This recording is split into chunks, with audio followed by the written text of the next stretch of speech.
തദ്ദേശ സ്ഥാപനങ്ങളിലേക്ക് നടന്ന തെരഞ്ഞെടുപ്പിൻ്റെ ഫലം പുറത്തു വന്നതോടെ വളരെ കൗതുകകരമായ പല വിശകലനങ്ങളും പുറത്തു വരുന്നുണ്ട്. ഈ ഘട്ടത്തിൽ വളരെ പ്രസക്തമായിട്ടുള്ള ചില കണക്കുകളാണ് പ്രേക്ഷകർക്കായി ഈ വീഡിയോയിലൂടെ പങ്കുവെക്കുന്നത്. ഇത് പ്രധാനമായും കേരള കോൺഗ്രസ് മാണി ജോസഫ് വിഭാഗങ്ങളുടെ ശക്തിയെക്കുറിച്ചുള്ള ഒരു താരതമ്യമാണ്. യഥാർത്ഥത്തിൽ നമുക്ക് കേരളത്തിലെ മുന്നണി രാഷ്ട്രീയത്തിൻ്റെ ഭാഗമായി ഇടതു വലതു മുന്നണികളിലായി നിലയുറപ്പിച്ചിരിക്കുന്നത് 5 കേരള കോൺഗ്രസ് പാർട്ടികളാണ് എന്ന് പറയാൻ കഴിയും. UDFിലാണെങ്കിൽ കേരള കോൺഗ്രസ് ജോസഫ് ഗ്രൂപ്പും കേരള കോൺഗ്രസ് ജേക്കബ് ഗ്രൂപ്പുമാണുള്ളത്. LDFിൻ്റെ ഭാഗമായി നിലകൊള്ളുന്നത് കേരള കോൺഗ്രസ് മാണി ഗ്രൂപ്പ് അഥവാ ജോസ് കെ മാണി നേതൃത്വം നൽകുന്ന വിഭാഗം, ഗണേഷ് കുമാറിൻ്റെ കേരള കോൺഗ്രസ് പിള്ള വിഭാഗം, ജനാധിപത്യ കേരള കോൺഗ്രസ് എന്ന ആൻ്റണി രാജു നേതാവായിട്ടുള്ള വിഭാഗം. UDFിനെ സംബന്ധിച്ച് കേരള കോൺഗ്രസുകളിൽ ഏറ്റവും വലിയ പാർട്ടി എന്ന് പറയുന്നത് ജോസഫ് ഗ്രൂപ്പ് തന്നെയാണ്. അവർക്ക് 2 MLAമാരാണുള്ളത്. ജേക്കബ് ഗ്രൂപ്പിന് 1 MLA ഉണ്ട്. LDFിലേക്ക് കാര്യങ്ങൾ എത്തുമ്പോൾ കേരള കോൺഗ്രസ് ജോസ് കെ മാണി വിഭാഗത്തിന് നിയമസഭയിൽ 5 MLAമാരാണുള്ളത്. KB ഗണേഷ് കുമാറിൻ്റെ പിള്ള ഗ്രൂപ്പിന് 1 MLA, ജനാധിപത്യ കേരള കോൺഗ്രസിന് 1 MLA എന്ന നിലയിലാണ് കാര്യങ്ങൾ. അതായത് ആകെ മൊത്തം കണക്ക് നോക്കിയാൽ കേരള കോൺഗ്രസ്സിന് UDFിൽ 3 MLAമാരുണ്ട്, LDFിൽ 7 MLAമാരുണ്ട്. അങ്ങനെ 10 കേരള കോൺഗ്രസ് MLAമാരാണ് കേരള നിയമസഭയിൽ ഭരണപക്ഷത്തും പ്രതിപക്ഷത്തുമായി നിലയുറപ്പിച്ചിരിക്കുന്നത്. ഈ കണക്കുകളുടെ അടിസ്ഥാനത്തിലാണ് പലപ്പോഴും കേരള കോൺഗ്രസ് പാർട്ടികളുടെ ശക്തിയെക്കുറിച്ച് അല്ലെങ്കിൽ വലിപ്പത്തെക്കുറിച്ചുള്ള വിലയിരുത്തലുകൾ ഉണ്ടാവാറുള്ളത്. അങ്ങനെ നോക്കുമ്പോൾ കേരള കോൺഗ്രസ് മാണി ഗ്രൂപ്പ് തന്നെയാണ് ഇപ്പോഴും കേരളത്തിലെ ഏറ്റവും വലിയ കേരള കോൺഗ്രസ് വിഭാഗം എന്ന് പറയേണ്ടി വരും. കേരള കോൺഗ്രസ് മാണി ഗ്രൂപ്പിനെ സംബന്ധിച്ച് അവർക്കുള്ളതിനേക്കാൾ കൂടുതൽ ശക്തി പെരുപ്പിച്ച് കാണിച്ച് മുന്നണികളോട് വിലപേശി പരമാവധി ആനുകൂല്യങ്ങൾ നേടിയെടുക്കുവാൻ എല്ലാ ഘട്ടത്തിലും അവർക്ക് സാധിച്ചിട്ടുണ്ട്. ഇടതുമുന്നണിയിലേക്ക് എത്തിയതിനു ശേഷവും ഈ വിലപേശൽ അവർ സമർത്ഥമായി ഇതുവരെയും നടത്തിയിട്ടുണ്ട്. ജോസ് കെ മാണിക്ക് വേണ്ടി CPMൽ നിന്ന് രാജ്യസഭാ സീറ്റ് വിലപേശി വാങ്ങിയതും തദ്ദേശ തെരഞ്ഞെടുപ്പിൽ 1000-ലധികം സീറ്റുകൾ കോട്ടയം ജില്ലയിൽ ഉൾപ്പെടെ വിലപേശി വാങ്ങിയതുമെല്ലാം കേരള കോൺഗ്രസിൻ്റെ ഈ കഴിവിനുള്ള തെളിവ് തന്നെയാണ്.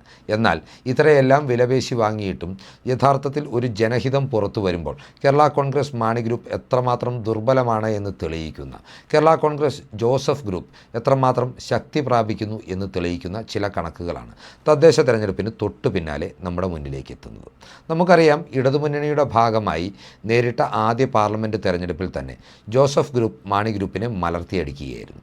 മാണി ഗ്രൂപ്പിൻ്റെ സിറ്റിംഗ് MP ആയിരുന്ന തോമസ് ചാഴികാടനെ ജോസഫ് ഗ്രൂപ്പിൻ്റെ ഫ്രാൻസിസ് ജോർജ് UDFിൻ്റെ ഭാഗമായി മത്സരിച്ചുകൊണ്ട് കോട്ടയം നിയോജക മണ്ഡലത്തിൽ, കോട്ടയം പാർലമെൻറ്റ് മണ്ഡലത്തിൽ പരാജയപ്പെടുത്തിയ വസ്തുത നമുക്ക് മുന്നിലുണ്ട്.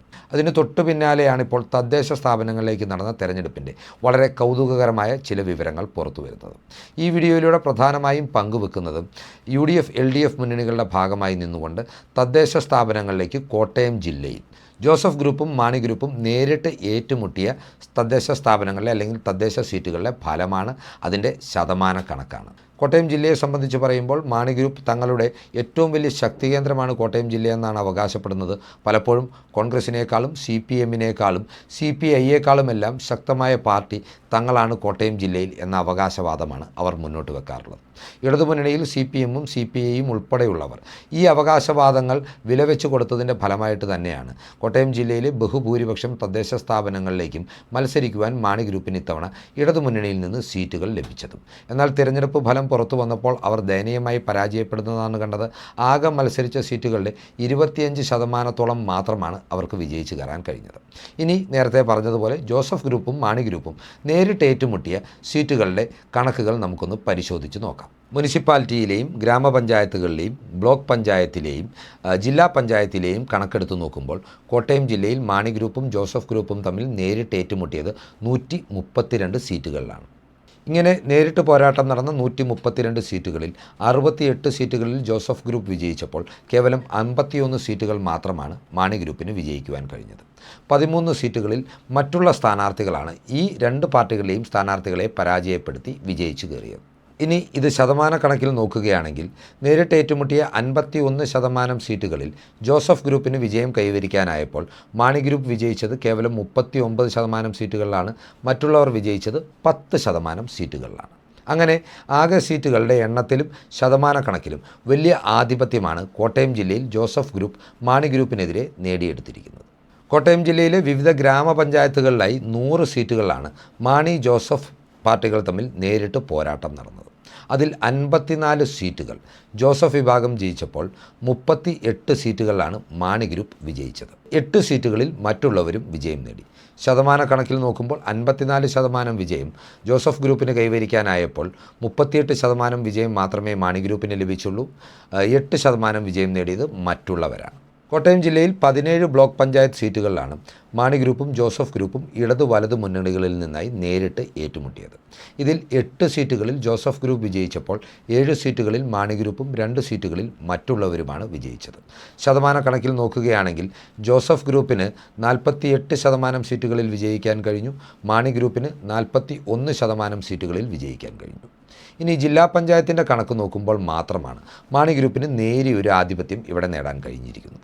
കോട്ടയം ജില്ലയിലെ 5 ജില്ലാ പഞ്ചായത്ത് ഡിവിഷനുകളിലാണ് മാണി ഗ്രൂപ്പും ജോസഫ് ഗ്രൂപ്പും നേരിട്ട് ഏറ്റുമുട്ടിയത്.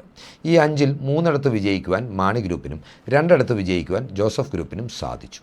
ജോസഫ് ഗ്രൂപ്പിനെ സംബന്ധിച്ച് ശതമാനക്കണക്കുകളിലും സീറ്റുകളുടെ എണ്ണത്തിലും കോട്ടയം ജില്ലയിൽ വിവിധ തദ്ദേശ സ്ഥാപനങ്ങളിൽ അവർ നേരിട്ടുള്ള പോരാട്ടം നടത്തിയെടുത്ത് മാണി ഗ്രൂപ്പിന് പിന്നിൽ ഇവർ പോയിട്ടുള്ളത് കോട്ടയം ജില്ലാ പഞ്ചായത്തിൽ മാത്രമാണ് എന്നും പറയേണ്ടിയിരിക്കുന്നു. എന്നിരുന്നാൽ കൂടിയും കോട്ടയം ജില്ലാ പഞ്ചായത്തിലെ ആകെ അംഗസംഖ്യ കണക്കാക്കുകയാണെങ്കിൽ മാണി ഗ്രൂപ്പിനേക്കാൾ 1 സീറ്റ് കൂടുതൽ നേടുവാനും ജോസഫ് ഗ്രൂപ്പിന് സാധിച്ചിട്ടുണ്ട്. ഇനി മുനിസിപ്പാലിറ്റിയിലെ കണക്ക് പരിശോധിക്കുകയാണെങ്കിൽ മാണി ഗ്രൂപ്പും ജോസഫ് ഗ്രൂപ്പും നേരിട്ട് ഏറ്റുമുട്ടിയത് 10 മുനിസിപ്പൽ സീറ്റുകളിലാണ്. അവിടെ 4 വിജയം കരസ്ഥമാക്കുവാൻ ജോസഫ് ഗ്രൂപ്പിന് സാധിച്ചപ്പോൾ മാണി ഗ്രൂപ്പിന് 3 വിജയം കരസ്ഥമാക്കുവാൻ സാധിച്ചു. മറ്റ് 3 സീറ്റുകളിൽ മറ്റുള്ള മുന്നണികളുടെ സ്ഥാനാർത്ഥികളാണ് വിജയിച്ചു വന്നത്. അങ്ങനെ കണക്കാക്കുമ്പോൾ 40% സീറ്റുകളിൽ ജോസഫ് ഗ്രൂപ്പും 30% സീറ്റുകളിൽ മാണി ഗ്രൂപ്പും 30% സീറ്റുകളിൽ മറ്റുള്ളവരുമാണ് വിജയിച്ചിരിക്കുന്നത്. ഈ കണക്കുകൾ പരിശോധിക്കുമ്പോൾ നമുക്ക് വ്യക്തമാകുന്ന ഒരു കാര്യമുണ്ട്. UDFനൊപ്പം നിലയുറപ്പിച്ചിരിക്കുന്ന ജോസഫ് ഗ്രൂപ്പ് കുതിച്ചുയരുമ്പോൾ മാണി ഗ്രൂപ്പ് പടവലങ്ങ പോലെ താഴേക്ക് വളരുകയാണ്. ഇടതു ബാന്ധവം അക്ഷരാർത്ഥത്തിൽ ജോസ് കെ മാണിയുടെ രാഷ്ട്രീയ നിലനിൽപ്പിനെ തന്നെ അപകടത്തിലാക്കിയിരിക്കുകയാണ്.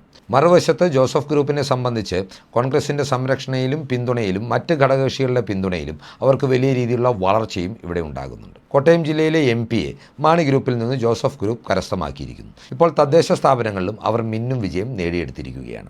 വരാനിരിക്കുന്ന നിയമസഭാ തെരഞ്ഞെടുപ്പിലും ഇതേ ട്രെൻഡ് ആവർത്തിക്കപ്പെട്ടാൽ ഒരുപക്ഷെ കോട്ടയം ജില്ലയിൽ കേരള കോൺഗ്രസ് മാണി വിഭാഗത്തിന് MLA-മാരെ ഉണ്ടാവില്ലാത്ത ഒരു സാഹചര്യത്തിലേക്കാണ് കാര്യങ്ങളുടെ പോക്ക് എന്നും പറയേണ്ടിയിരിക്കുന്നു. നിലവിലെ രാഷ്ട്രീയ സാഹചര്യങ്ങൾ പരിശോധിക്കുമ്പോൾ മാണി ഗ്രൂപ്പിന് കോട്ടയം ജില്ലയിൽ ചങ്ങനാശ്ശേരിയിലും കാഞ്ഞിരപ്പള്ളിയിലും പൂഞ്ഞാറിലുമാണ് സ്വന്തമായി MLA-മാരുള്ളത്. എന്നാൽ ഇപ്പോഴത്തെ രാഷ്ട്രീയ കാലാവസ്ഥയിൽ ഈ 3 സീറ്റുകളിൽ നിന്നും ഇവരുടെ MLA-മാരെ പരാജയപ്പെടുത്തിക്കൊണ്ട് UDFൻ്റെ സ്ഥാനാർത്ഥികൾ വിജയിച്ചു കയറുവാനുള്ള സാധ്യതകളാണ് തദ്ദേശ തെരഞ്ഞെടുപ്പിൻ്റെയും പാർലമെൻറ്റ് തെരഞ്ഞെടുപ്പിൻ്റെയും ട്രെൻഡുകളിൽ നിന്ന് വ്യക്തമാകുന്നത്. അതിനാൽ തന്നെ മാണി ഗ്രൂപ്പ് അവകാശപ്പെടുന്നത് പോലെ കോട്ടയം ജില്ലയിൽ ഇനി അവർക്ക് കടലാസിൽ മാത്രമാണ് ശക്തി അവശേഷിക്കുന്നത് എന്നതാണ് യാഥാർത്ഥ്യം. കൂനിന്മേൽ കുരു പോലെയാണ് പാലാ നിയോജക മണ്ഡലം എന്ന അവരുടെ ഈറ്റില്ലത്തിൻ്റെ കാര്യവും എന്നും പ്രത്യേകം ഓർക്കേണ്ടതുണ്ട്. പാലാ നിയോജക മണ്ഡലത്തിൻ്റെ ഭാഗമായ 13 തദ്ദേശ സ്ഥാപനങ്ങളിൽ ഏതാണ്ട് 9 വളരെ സുഗമമായി അധികാരമുറപ്പിക്കുവാനായി UDFന് ഇതുവരെ സാധിച്ചിട്ടുണ്ട്. പക്ഷേ ഇതിൽ ചിലയിടങ്ങളിലെങ്കിലും ജനാധിപത്യത്തെ അട്ടിമറിച്ചുകൊണ്ട് സ്വതന്ത്ര സ്ഥാനാർത്ഥികളെ ചാക്കിട്ട് പിടിച്ച് ഏതു വിധേനയും ഭരണമുറപ്പിക്കുവാനുള്ള കരുനീക്കങ്ങൾ ജോസ് കെ മാണിയുടെ ഭാഗത്തു നിന്നും ഉണ്ടാവുന്നുണ്ട് എന്ന വസ്തുതയും നാം ഓർക്കേണ്ടതാണ്. ഏതൊക്കെയാണെങ്കിലും ഒരു കാര്യം ഉറപ്പാണ്. ഇടതുബന്ധം അല്ലെങ്കിൽ CPM സഹവാസം ജോസ് കെ മാണിയുടെ രാഷ്ട്രീയത്തിന് ഏറെക്കുറെ അന്ത്യം കുറിക്കുകയാണ്. ജോസ് കെ മാണിയെ സംബന്ധിച്ചിടത്തോളം ഇനി UDFിലേക്കൊരു മടങ്ങിപ്പോക്ക് സാധ്യമല്ല എന്നും കേരള കോൺഗ്രസ് ജോസഫ് ഗ്രൂപ്പിൻ്റെ നേതാക്കളുടെ ഭാഗത്തു നിന്നുള്ള പ്രതികരണങ്ങൾ വ്യക്തമാക്കുന്നു. കോൺഗ്രസിനെ സംബന്ധിച്ചും കോട്ടയം ജില്ലയിൽ അവർ ജോസ് കെ മാണിയെയോ അദ്ദേഹത്തിൻ്റെ പാർട്ടിയെയോ സ്വീകരിക്കുവാൻ തയ്യാറല്ല എന്ന മനോഭാവമാണ് പ്രാദേശിക നേതാക്കളുടെയും പ്രവർത്തകരുടെയും ഇടയിൽ ശക്തമായി നിലകൊള്ളുന്നത്. എല്ലാ കാലത്തും അധികാരമുള്ളിടത്തേക്ക് ചാഞ്ചാടുവാനുള്ള ജോസ് കെ മാണിയുടെയും മാണി ഗ്രൂപ്പിൻ്റെയും പ്രവണതയ്ക്ക് ഇനിയും വളം വെച്ച് കൊടുക്കരുത് എന്ന നിലപാട് അവർ സംസ്ഥാന നേതൃത്വത്തെ അറിയിച്ചിട്ടുണ്ട് എന്നും അറിയാൻ സാധിക്കുന്നുണ്ട്. ഏതൊക്കെയാണെങ്കിലും കേരള കോൺഗ്രസ് മാണി ഗ്രൂപ്പിൻ്റെ അടിവേരിളകി എന്ന് വ്യക്തമാക്കുന്ന വളരെ കൗതുകകരമായ കണക്കുകളാണ് ഇപ്പോൾ തദ്ദേശ തെരഞ്ഞെടുപ്പ് ഫലം പുറത്തു വരുമ്പോൾ കോട്ടയം ജില്ലയിൽ നിന്ന് പുറത്തു വരുന്നത്.